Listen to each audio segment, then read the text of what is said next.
Salam sejahtera dalam kasih Kristus. Apa kabar Bapak Ibu Saudara sekalian? Senang jumpa dengan Bapak Ibu Saudara sekalian melalui channel ini. Kali ini kita akan menjawab pertanyaan MTPJ Gemim tanggal 10 sampai tanggal 16 November tahun 2024.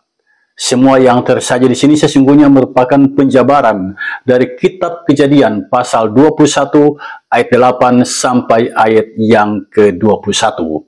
Ada 3 pertanyaan yang diajukan di sini. Yang pertama, apa yang dimaksud dengan bangunlah, angkatlah anakmu dan bimbinglah dia menurut Kejadian pasal 21 ayat 8 sampai ayat yang ke-21. Yang kedua, mengapa harus memberikan perhatian terhadap pertumbuhan anak-anak? Yang ketiga, bagaimana menjadi gereja yang ramah anak? Itulah 3 pertanyaan yang diajukan di sini, dan mari kita bahas satu persatu.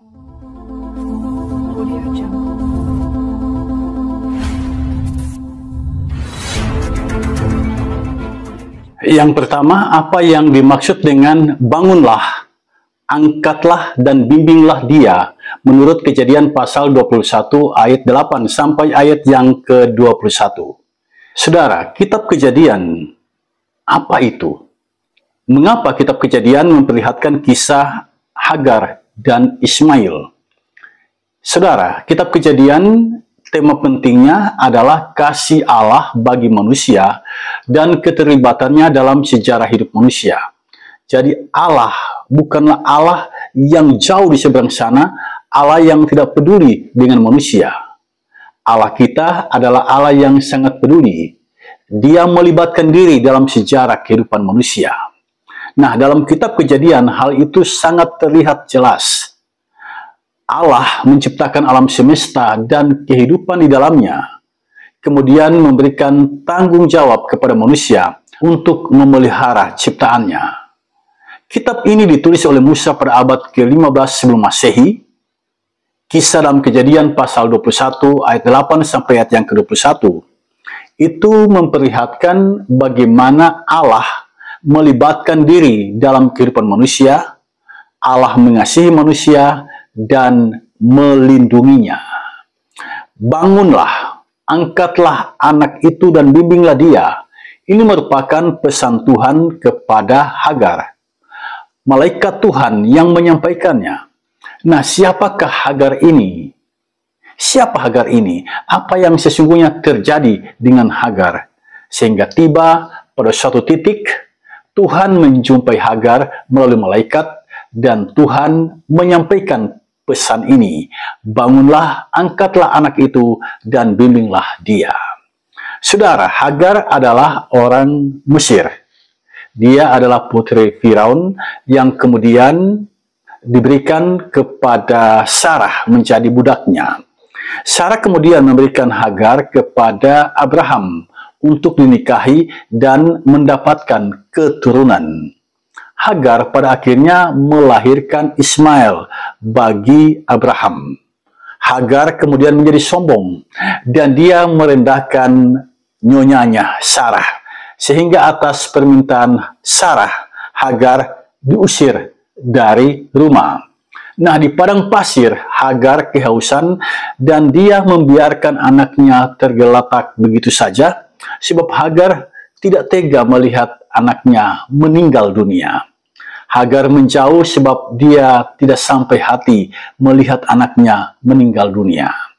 Tuhan kemudian datang menjumpai Hagar melalui malaikatnya. Kepada Hagar, Tuhan menyampaikan firman ini, bangunlah, angkatlah anakmu itu, dan bimbinglah dia. Kalimat ini kita temukan dalam Kitab Kejadian pasal 21 ayat yang ke-18. Nah, apa sesungguhnya maksud Tuhan dengan pesannya ini?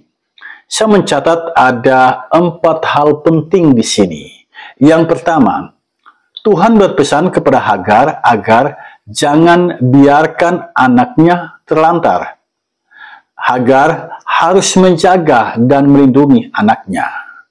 Dan bukan cuma Hagar, semua orang tua harus punya tanggung jawab itu. Yang kedua, anak itu butuh pendampingan orang tua. Anak itu tidak bisa dibiarkan begitu saja. Dia selalu harus ada dalam pengawasan orang tuanya. Setiap orang tua harus bertanggung jawab memelihara kehidupan anaknya. Yang ketiga, kisah Hagar ini mengingatkan kita bahwa sepahit apapun jalan hidupmu, seberat apapun jalan hidupmu, bimbinglah anakmu. Tugas orang tua adalah membimbing anak hidup sesuai dengan kehendak Tuhan Allah. Yang keempat, kisah Hagar memperlihatkan kepada kita, Tuhan berpihak kepada orang yang diperlakukan tidak adil. Tuhan sangat peduli dengan orang yang diperlakukan tidak adil.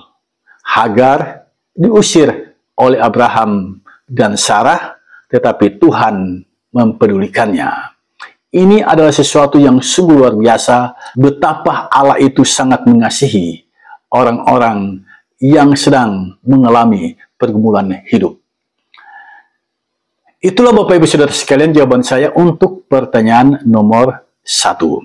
Dan Anda dapat mengembangkan jawaban atas pertanyaan ini. Sekarang mari kita masuk pada pertanyaan nomor 2. Pertanyaan nomor 2 bunyinya seperti ini. Mengapa harus memberikan perhatian terhadap pertumbuhan anak-anak?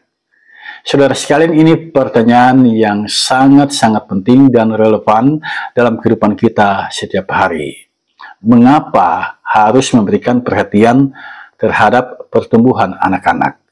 Terhadap pertanyaan ini saya memberikan beberapa jawaban. Yang pertama, karena keberlangsungan hidup anak itu sangat bergantung pada orang tuanya. Lihatlah kisah Hagar dan anaknya Ismail. Anak tidak punya kekuatan untuk menghidupi dirinya. Anak tidak punya kekuatan untuk melindungi dirinya. Sejak lahir, orang tualah yang merawat dan menghidupinya. Yang kedua, karena dengan memberi perhatian terhadap pertumbuhan anak-anak, hal tersebut dapat membantu anak berkembang secara optimal dengan nilai-nilai dan moral yang baik. Anak yang kurang diberi perhatian, pertumbuhan perilakunya pasti tidak baik. Ia suka mengganggu temannya, suka berbohong, dan perilaku buruk lainnya. Yang ketiga, karena dengan memberi perhatian kepada anak, maka anak tersebut tidak lagi mencari perhatian dari orang lain dengan berperilaku kasar dan liar. Itu yang ketiga. Yang keempat, karena dengan memberi perhatian kepada anak, anak kita menjadi lebih percaya diri, baik terhadap dirinya sendiri maupun terhadap orang lain. Yang kelima, karena dengan memberi perhatian kepada anak, anak akan bertumbuh menjadi anak yang penuh tanggung jawab. Itulah saudara sekalian, jawaban saya untuk pertanyaan nomor 2. Dan jawaban ini sangat penting, sebab ini relevan dalam kehidupan kita setiap hari. Nah, sekarang mari kita masuk pada pertanyaan yang terakhir, pertanyaan nomor 3. Bagaimana menjadi gereja yang ramah anak? Saudara sekalian, konsep tentang gereja yang ramah anak ini menarik untuk kita telusuri dan dalami bersama. Gereja yang ramah anak bukanlah membangun gereja baru, tetapi bagaimana memanfaatkan gereja yang sudah ada untuk memenuhi hak anak dalam memanfaatkan waktu luang dengan kegiatan yang positif, kreatif, dan inovatif yang terintegrasi dengan kegiatan gereja. Jadi ketika Anda mendengar konsep gereja yang ramah anak, itu bukan berarti mendorong kita membangun sebuah gereja baru. Tidak. Gereja yang ramah anak itu sesungguhnya merupakan konsep yang mengajak kita untuk memanfaatkan gereja yang sudah ada, memenuhi hak anak dalam memanfaatkan waktu luang dengan kegiatan yang positif, inovatif, dan kreatif. Jika kita membaca Mazmur pasal 127 ayat 3, di sana kita menemukan ternyata anak adalah milik pusaka Allah. Itu berarti anak mesti mendapat perhatian agar kehidupan kerohaniannya disegarkan selalu. Mereka mesti diperhatikan dan dididik agar hidupnya sesuai dengan apa yang dikehendaki oleh Tuhan Allah. Nah, bagaimana kita mewujudkan gereja yang ramah anak?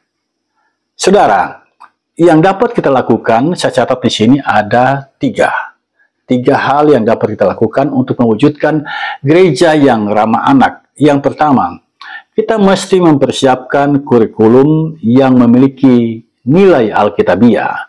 Jadi anak dibuat akrab dengan Alkitab dan menghayati serta mengamalkan ajaran Alkitab. Yang kedua, mempersiapkan guru yang baik dalam mengajar tentang iman kepada Yesus Kristus terhadap si anak. Jadi dalam hal mengajar anak, tidak boleh sembarangan, kita harus mempersiapkan diri dengan baik. Temukanlah guru yang baik untuk menanamkan konsep dasar tentang iman kepada Yesus Kristus Tuhan kita. Dengan beriman kepada Yesus, anak ini akan bertumbuh menjadi anak yang sungguh-sungguh hidupnya sesuai dengan kehendak Tuhan. Yang ketiga, mendidik anak mengenal pertobatan. Mengenal pertobatan dan mengenal Yesus Kristus Tuhan kita. Sehingga dia pada akhirnya menerima dalam kesadaran penuh Yesus Kristus sebagai Tuhan dan Juru Selamatnya. Saudara sekalian, itulah tiga hal yang harus menjadi perhatian gereja dalam mewujudkan gereja yang ramah anak. Demikianlah Bapak Ibu Saudara sekalian jawaban saya untuk pertanyaan nomor 3. Dengan menjawab pertanyaan ini maka tuntas sudah bahasan kita menjawab pertanyaan MTPJ Gemim tanggal 10 sampai tanggal 16 November tahun 2024.